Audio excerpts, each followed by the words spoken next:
Welcome to Amplify, the personal brand entrepreneur show. Today on the show, Bob is speaking with Oliver Banks.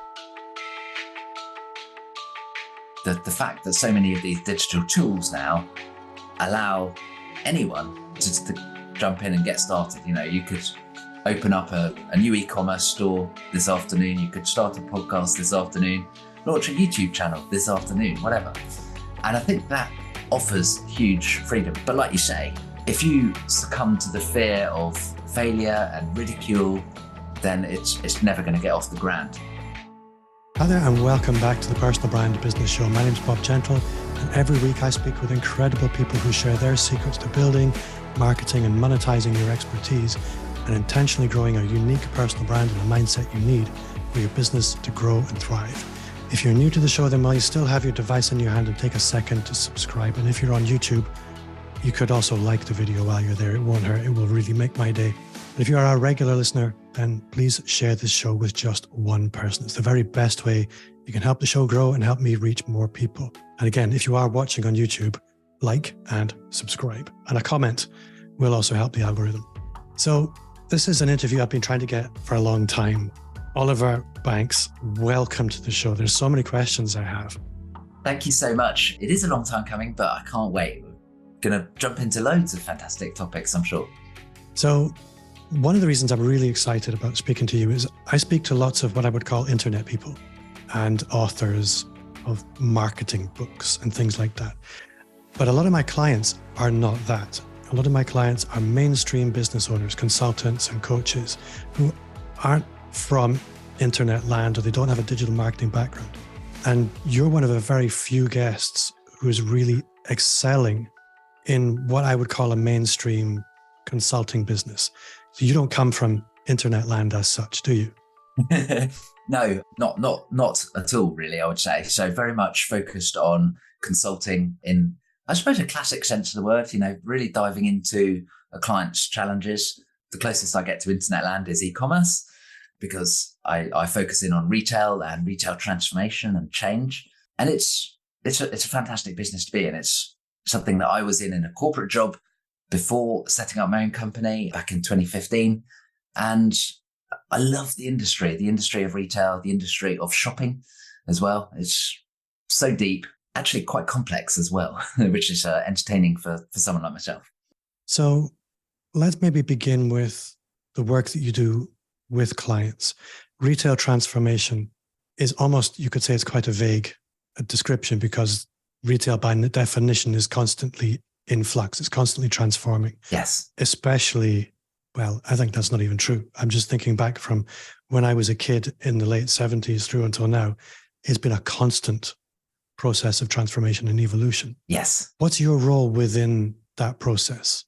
Let's go back to retail transformation. Is quite broad, and absolutely, yes, it is. There is so much that I get involved with clients. I work with large retailers, big high street names that I'm sure listeners will have heard of and come across and maybe even bought from as well.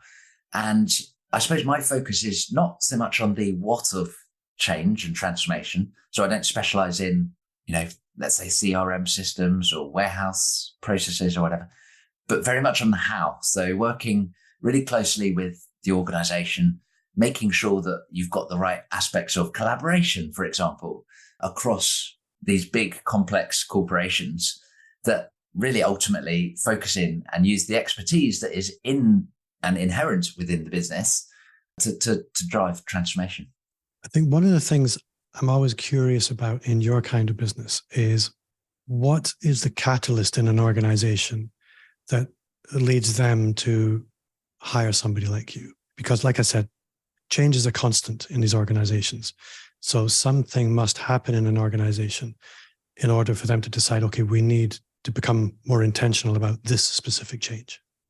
Absolutely. So as you said, retail is continually changing. And I suppose for starters, there are two types of retail organizations, very broadly.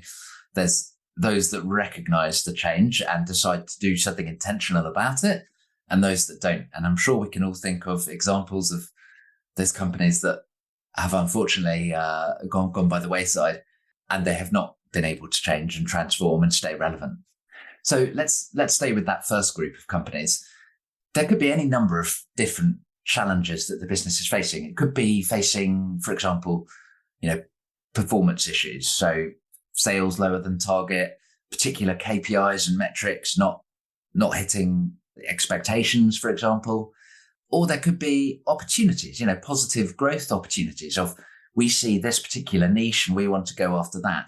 So with both of those, there is an element of, we've got to do something differently, right? Whether it is maintaining the ground or gaining new ground. And, I suppose I come in when a retailer recognizes that we want to do something differently, but we don't have the bandwidth or the capability in-house, particularly as change and transformation is not the same as, shall we say, day job. You could be a fantastic merchandiser or supply chain expert, and that's brilliant, but it's not the same as being a transformation expert as well. So it's recognizing that actually we need some help to go about the journey of change and the journey of transformation, rather than just trying to cobble our way through.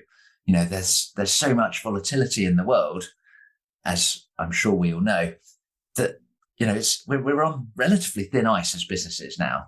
We do not have the luxury of lots of trial and error. Trial is absolutely great, but you've got to get the right balance of success as well. Because, unfortunately, we don't have the luxury of oodles of time and cash reserves, etc. So one of the reasons I wanted to speak to you is there are lots of consultants out there, many, many of them. And I speak to them all the time. They've become accustomed to doing business in a particular way.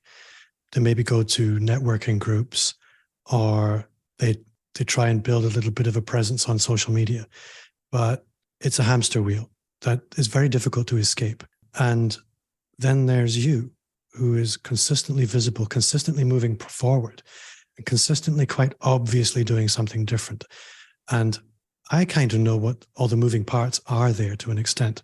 And I can explain it to people sometimes, but they think this is just Bob making stuff up. Now, I guess what I would like to hear from you is, how intentional has that doing things differently? And we'll get into what you do in terms from a sales and a marketing perspective in a minute.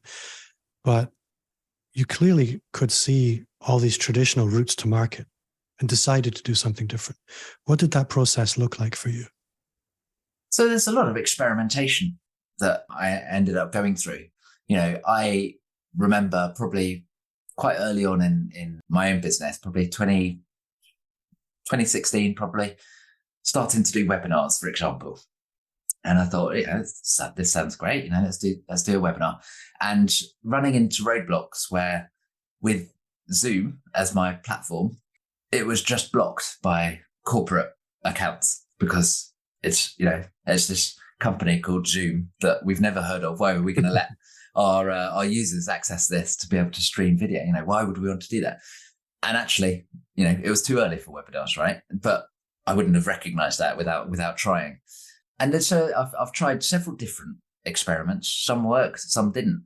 The podcast, my podcast, the Retail Transformation Show, which we set up at the same time as this podcast, has been a fantastic experiment that, very much was, I want to do something differently. What do I enjoy? What would I value? Oh, I enjoy listening to podcasts. So therefore, why don't I do a podcast and see if that works as well? And it has worked well. And it's been fantastic. And it's grown me, it's grown my brand, my awareness, my reputation, and done some fantastic things as well. But, it's still there's an element of experimentation and trying new things as well. I'm quite naturally innovative, I suppose. So let's go for an example. Right at the beginning of COVID time, I decided to put on a virtual event. 9 days into our UK lockdown, I hosted a huge virtual event and kind of was first mover in that place, and still get lots of people recognizing that actually that was still the cream of the crop for all the other virtual events and aspects like that they've been to since. And it's, that makes me proud. And I've actually run 3 of my virtual events now. Each one I've been experimenting and trying different things along the way, which is good. And I'm going to be continuing to try and experiment new things with ongoing virtual events now as well. So with these experiments, with experimentation comes risk. And a lot of people, when you look at potentially putting on virtual events and starting a podcast, they like the idea on the one hand, but then there's this fear of ridicule and what happens if it goes wrong on the other hand. Some people, I would say a lot of people, spend so much time listening to the negative that they never take action and enjoy the positive. Definitely. What's been your experience around that? It's a great question. I think I've been at times quite hesitant to do things and have wanted to, get the right planning. The podcast is a good example. I spent best part of a year trying to plan, and also a little bit of procrastinating in there, I'm sure, but making sure that I've got a clear view of what it is not, how am I going to take it and progress it from, episode 1, so to speak. And I think, as I was saying earlier, you don't have a huge amount of room for errors, right? I think with content generation, there's actually probably a little bit more room because you can do aspects like podcasts and even webinars and stuff relatively low cost, right? I love the fact that so many of these digital tools now allow anyone to jump in and get started. You could open up a new e-commerce store this afternoon. You could start a podcast this afternoon, launch a YouTube channel this afternoon, whatever. And I think that offers huge freedom. But like you say, if you succumb to the fear of failure and ridicule, then it's never going to get off the ground. Part of that is just about being brave and courageous. I think you've got to just jump in. I have very rarely seen someone launch something like a podcast or a YouTube channel where you just think, this is awful. Don't do this ever again, right? Because generally people are sensible and people do have good experience and they want to share that experience and the intentions are right as well. So I think, recognize what is it you're trying to do? What is the value that you can give to your audience, whoever that audience is, whatever niche you focus in on, and just get started. And my guess is the feedback will come back really positive. And you also got to, you got to be honest with what expectations you can prepare for. Is episode 1 of your podcast going to launch 1 million downloads? Probably not. I saw a really, for, the first probably three months of the podcast was really quite flat. It's me testing it was working. Yeah. But and then suddenly you generate buzz, and it would have been easy to stop after 2 months. I think, there's not that many listeners, never mind. But then you never get to the scale. I think it's very interesting because I help a lot of clients. It's just part of the ecosystem of what I do, launch podcasts. And to see how podcasts grow is really interesting. Really weak growth at the beginning is normal, but there's a process that happens in podcast growth that people don't really understand. And time is such an important factor in that process. I'm not going to bore anybody with it just now. Something I absolutely recognize is this waiting for the perfect plan before taking action. Like you, I had my podcast microphone for probably 3 years before I did any kind of interview. And what I discovered was, and I guess Philip Van Dusen. Yeah. He's one of my first podcast guests. And I remember speaking to him, and when it was about video marketing, or YouTube in particular, video content, but the same principle holds true for podcasting. He said, if you want to be a great tennis player, you can watch people play tennis, you can read about playing tennis, you can take courses, you can hire a coach, you can buy all the best equipment, but until you start playing tennis, you'll never be a great tennis player. And that for me was so applicable in the podcasting space. Yeah. But there's another really fundamental principle that is that if you want to be good at anything, you have to embrace sucking at it first. That's the price. Yes. Yes, definitely. And if you can allow yourself the humility to approach your podcast as a service and not as a platform to show off, that makes it so much easier. Yeah, very much so. And I think the other thing to that as well, think of it as a service to one individual person, right? Yeah. Do you need to have the proverbial 1 million downloads or subscribers. No, you don't. Actually, depending on your niche, if I had a podcast that went to one perfect ideal client, that would be a really big success, right? If it was just one person that was listening and it was the right person, that would be fantastic, right? And same with YouTube or any other content, right? If you get the right people and you're delivering the right value to that, you don't need to have the bucket loads of showing off stats and analysis, etc. Well, I think this is an important question because I am fairly certain that the value of your podcast to you is way beyond the people who actually listen to it. How would you describe the value that the podcast has to you? Because I think for the listener who is you of yesterday, this is actually the most important thing. And it's the most important thing most people don't understand about podcasting. So the value is branding, right? Personal branding and reputation. I've become known as the retail transformation guy. I've actually been called the retail transformation king. And that would not have happened if I had not secured those two words with aspects like the Retail Transformation Show and my virtual event, Retail Transformation Live.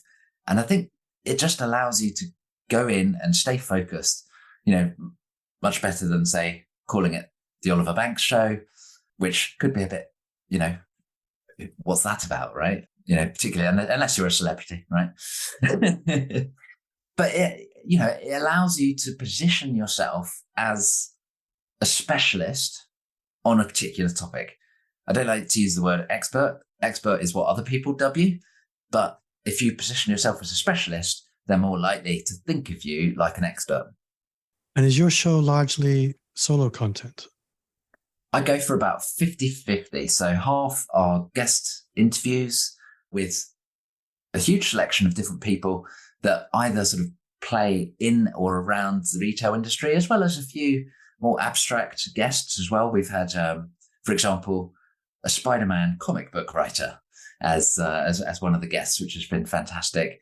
And then the other half are solo shows where it's me getting into a particular challenge, a particular topic, and understanding what's going on, supplementing, I suppose, my own thoughts with new research, building out a bit of a framework, a bit of a structure to how everything fits together. And that has been an enormously useful thinking tool for myself. As you said, retail is big and broad, and there's so many different topics you could dive into. And actually, how do they all fit together and knit together neatly? It's a challenge that I enjoy on a weekly basis. And I'm leading with this question a little bit, and I apologize to the listener for this, but I don't apologize because it's important. I'm curious to know what the compound effect of you speaking to retail experts from around the world, week after week, month after month, year after year, what difference has that had on your career and your life? Has that had an impact? So I've met some fantastic people that, frankly, I would never have expected to have met in the past. It's allowed me to gain recognition as well from them and from a huge number of other people as well. One of the elements, Bob, that I love is going to an event and having lots of different people coming out and saying, "Oh, are you Oliver? I listened to your show. It's fantastic." And just engaging in conversation with people I know, people I don't know as well. And it's just a fantastic, I suppose, platform to encourage conversations and to, meet new people, frankly, which, like I say, there have been some amazing people that I would never have connected with if it wasn't for the podcast. I think the reason I was asking that question, and I think you're being a little modest, is we're judged by the company we keep a lot of the time. People say that a brand is what people say about you when you're not in the room. And that's equally true of a personal brand. A personal brand is what people say about you when you're not in the room. But that conversation doesn't have to be between different people. It can be the internal dialogue in somebody else's head. And you exist in the minds of your target audience, but within the context of the people that you're known to associate with. And what I think you enjoy as a result of that other retail experts who maybe know what you know, but they're not the Oliver Banks from retail transformation fame. So when somebody's thinking, who are we going to get to help us? They're going to have to eliminate you before they choose somebody else. And that puts you in an incredibly strong position from a marketing perspective, from a referral perspective, in so many different ways. Your brand capital is something that all your potential competitors are going to have to try and neutralize in their pitches. You don't even need to do that, which is, for me, from a positioning perspective, it's golden. Yes. Yeah, very true. Very true. And it's, there's that term of people do business with people, right? And positioning myself as an approachable person, whether you've listened to all of the podcast episodes or one or even none, right? You still recognize that actually I'm a person. I've got lots of ideas which I'm willing to put out in the world, and that opens doors for sure. Have you ever experienced any negative blowback to the work that you do around personal branding? So not so much negative. So, in terms of social media playground, LinkedIn is where I live. And generally, people are nice on LinkedIn, I would say. It's not like on other social media platforms where you get people being a bit arsey. So in that respect, it's been fine. Probably one of the most challenging areas is, given the sort of my prolific element around content for podcasts and virtual events and stuff, just keeping it in mind that first and foremost, I'm a consultant, because it's easy that, you're a podcaster, right? Well, actually, no, I'm a consultant that does podcasting rather than a podcaster first and foremost. I've very intentionally kept the podcast as a non-monetized marketing channel, I suppose we could say.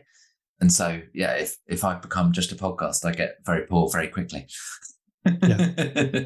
I think that's actually a really important point, that it's very easy for people to assume that you're inaccessible as a podcaster.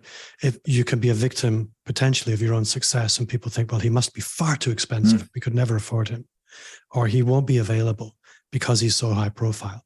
So making sure that you consistently communicate how people can engage with you is really, really important. Yes. Yeah. And just, it's a great opportunity to reiterate the value that you can provide on a regular basis, right? For a long time, I didn't really touch on that in the podcast. It was like, here's the podcast episode, ta-da. And now, I make much more of a concerted effort to say, right, here's who I am, here's what I do and how I can help. So I position that into every episode, for example. And I guess one other thing I'm curious around your personal branding work in particular is family and friends. Have you had any experience where people make fun of you in the pub or anything like that? No. The reason I think maybe I need to get out to the pub more.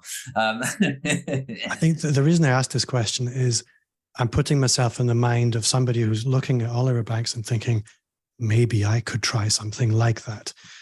And I think the irrational worries that there are around personal visibility and personal branding are endless. But I think what you're demonstrating is that the rewards are extraordinary. And just picking on that point, if I would probably suggest, if you are friends with people in particular that you think actually are going to pick you up and make not like just little jokes about it, but actually proper bullying essentially, then you're probably hanging around with the wrong people, I would suggest. And if they're, if that sort of toxic group of people is holding you back, that's no good for anyone, right? Yeah. It's no good for them. It's no good for you, clearly, either. So I might suggest you might move to a different table at the pub. Absolutely. Now, I know you're writing a book at the moment. I am, yes. Driving Retail Transformation. I saw the cover of it on LinkedIn, or the internal cover. How far through that are you, and what's that been like? So the manuscript, the words are complete. So it is it's the longest Word document I've ever written. And, it's a playbook for how to lead and navigate through the challenging and complex journey of change, really to help retail leaders, tackle this big challenge that is in front of them, the changing retail landscape and how you go about evolving a company. And that has been a fantastic process. So I've been really quite heads down on it for the first half of 2023. And then the second half of 2023 is turning that Word document into a full book. So working with my publisher to get that out, and it will be out in early 2024. But I have loved every moment of this process. Similar to the podcast, I've been thinking about it for quite a while. I've been doing mind maps and scribbling stuff down. And for a long time, it didn't quite feel right. It was like, I can't quite work out what the key idea is, or there's too many different sort of random elements. And actually that, now in hindsight, was all part of the process, right? That was part of the process of working out, how does this all fit together? What is the book? What is a relevant thing? That in the moment I was being a little bit hard on myself, to be honest. Come on, you've got to get this, get writing, right? And open up a new Word document and just get onto it. But that thinking has really, I've loved every moment of the thinking. It's really developed my own ideas and concepts and tools and how I go about doing my work as well. It's really interesting knowing quite a lot of people, watching them write books and big creative projects of all different kinds. Something that's really become clear to me is that big ideas don't come finished. Big ideas need time and big ideas need space. And the reason a lot of people never get to writing a book is because they never give it a space to live and let it slowly come into the world.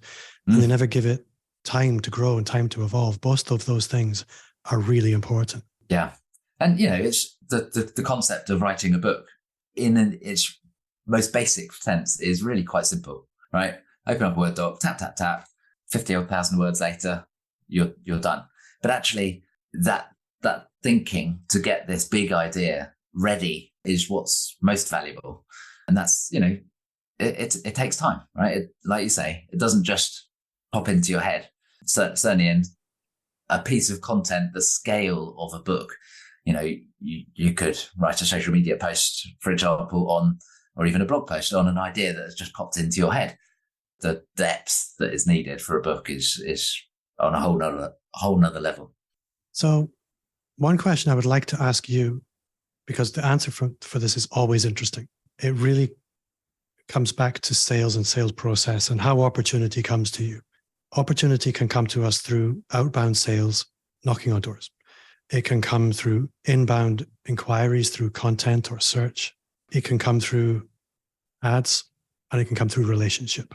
And in most people's businesses, there's a little bit of a mix, but there's an obvious dominance happening. What does that look like for you?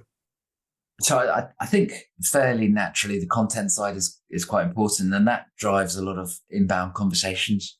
The type of work that I sell is not, go to this website and click the buy now button, right? It takes time to develop an individual lead and, get to know both one person, but also the wider organization as well. A lot of sales tactics talk about, who's the decision maker. But actually often, particularly if you're selling to big companies, there are many decision makers that all must play into it, different parts. Yes, of course, it's great to have a champion that is there to be your voice in the boardroom, so to speak. But, everyone wants to play a part, and it's the right thing to do to get to know an organization and for them to get to know me, for example. And I think therefore it is a bit of a mix. I don't do much advertising, if I'm honest, just because I wouldn't have expected you to. No, because of that, it's not a one click. I couldn't run, let's say, Facebook ads and measure a conversion rate, right? Because it just doesn't work like that for me, or for those that are running, should we say, more traditional non-internet businesses. So I think there's a bit of a mix. If I'm honest, it ebbs and flows, right? So there are times where I think, right, I need to step on it a bit and do more outbound, and there are times where there's loads of inbound as well. I think I'm glad that was the answer, because what you've illustrated there is the ROI of the content. Because most consultants listening to this show, if they haven't been content marketing and really leaning into the personal brand, the answer would have been referrals. That's the normal answer you would expect from a consultant. And I'm pretty sure you get referral and relationship opportunity as well. but that isn't dominating tells me that you have diversity of opportunity, which most people don't. And yeah, absolutely. And just on the referral side, referrals are absolutely important, but actually what content can really help to do is allow that relationship that may have, you may have not worked with someone for, even several years, right? But by absorbing content and just seeing the different points of view, etc., that individual is still ready to refer you, maybe years later, when, there'll be plenty of other people. If you sit and do nothing, right, it's very easy for that brand of yours, relatively small if you're doing nothing, to just get forgotten about, right? And the referral goes to the next person who's been more recently in touch with, a contact. And I think, that content side just allows you to stay front of mind for much, much longer and actually continue to build that relationship as well. I think, you're right. You're not just front of mind, but you're front of mind and increasingly influential instead of front of mind falling into hindbrain and increasingly diminishing in your relevance. Yeah. So that's a really useful picture. Oliver, I am aware that I have been taking a lot of your time today, and we should probably bring things to a close, but I need to remember to ask you, what's one thing you do now that you wish you'd started 5 years ago? Starting the podcast, I have to say, would be the number one thing that, 5 years ago, I hadn't actually started the podcast yet, but was in that sort of planning stage. And actually, I in hindsight, I would have pressed that go button a lot earlier, just getting started. You can evolve an idea as it goes. That has built my confidence as an individual and allowed me to get onto speaking and running my own events, ultimately becoming an author, when I'm not being so bashful. I'm one of the world's leading retail influencers, and that would never have happened without starting the podcast. So that absolutely is the thing that I'd have done 5 years ago. I think just being able to say one of the world's top 100 retail influencers and keep a straight face is extremely powerful because there is a truth to it. And there might be people out there listening who know more about retail transformation than Oliver Banks, but nobody knows about them. Yes, so very true. Oliver, you have been awesome. If people want to connect with you, if they want to go deeper with you, how can they find you? And where you like LinkedIn, obviously, but what would you like people to do next? LinkedIn is the best place to reach out to me. I'm Oliver Banks. You can see me. I've got a little green circle around my head, which is not to be confused with the hiring or open to work, whatever it is that LinkedIn have taken.